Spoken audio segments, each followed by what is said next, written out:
My name is Nadi Laimoud, and I'm the US interest rates analyst here at Elliott International. Today's ETV video has a back to the basics theme to it.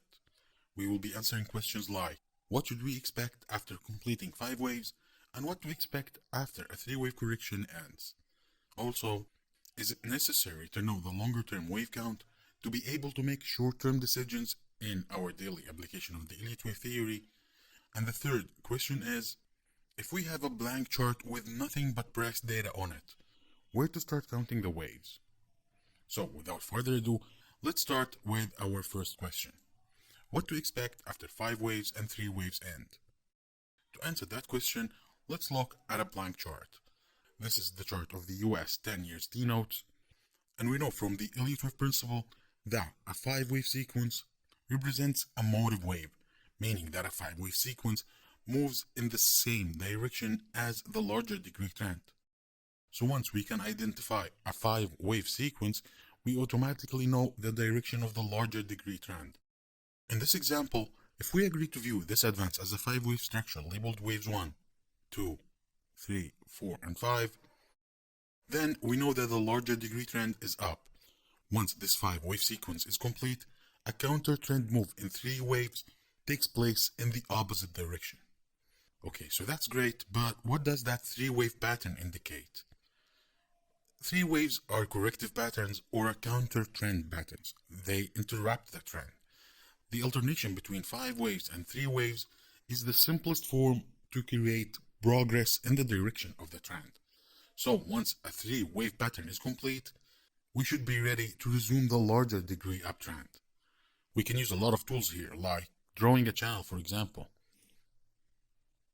As we know, corrective patterns are contained within parallel lines. This way, we would be able to know that the correction ended once we see a solid break above that upper boundary of this corrective channel. We can also project objectives, since we know that the third leg of the correction here commonly equals its first leg. Fibonacci retracements also play a role here, but this is beyond the scope of this video, and you can find a lot of videos which covers that topic. The most important part is it provides a way for us to know when we are wrong. If this move is an impulse, then we know that this correction should respect the origin of the impulse wave here. A decline below this point would negate our analysis and alert us to consider our plan B. To summarize, it's more important to be able to identify a 3-wave pattern than a 5-wave sequence, because if we are able to identify where a correction ends, then we are able to position ourselves in line with the trend and maximize the value of our assets. On the other hand, being able to identify where a 5-wave sequence ends tells us when to leave a given market and stay on the sidelines, preparing for our next opportunity. Now to our second question, is it necessary to know the longer-term wave count to be able to make short-term decisions in our daily application of the Elliott wave theory?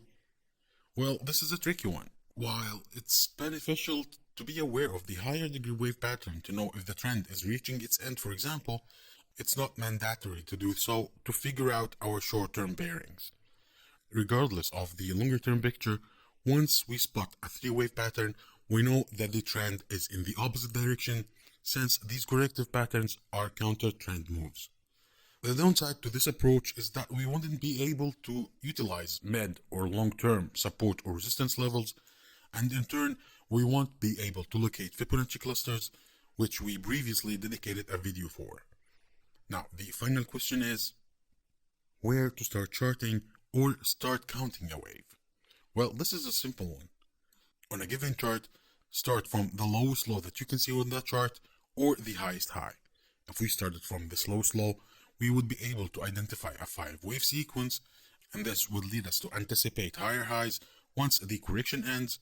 Or if we started from this higher high, we would see that this structure is choppy in nature, contained within parallel lines, and this would indicate this is a corrective structure, and we would know that the larger degree trend is in the opposite direction.